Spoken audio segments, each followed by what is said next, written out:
বৌদি তাহলে আমি আসি, ঠিক আছে? হ্যাঁ হ্যাঁ, সাবধানে যে। দুর্গা দুর্গা দুর্গা দুর্গা। ও শোনো, এদিকে আয়। আয় না। এই নে, টাকাটা ধর বরং তুই। আরে না না, লাগবে না আমার।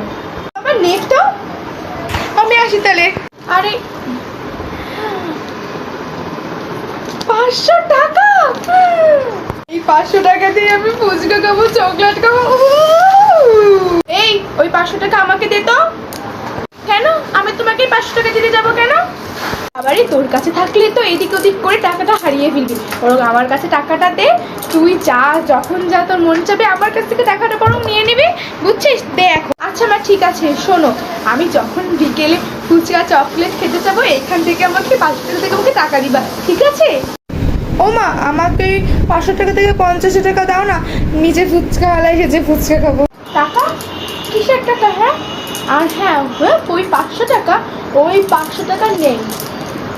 এতদিন যে এই যে ফুচকা চকলেট ঝালমুড়ি এসব যে খেয়েছিস, কোন টাকা থেকে? ওই 500 টাকা থেকে তো তোকে দিয়েছি, আর টাকা পয়সা নাই।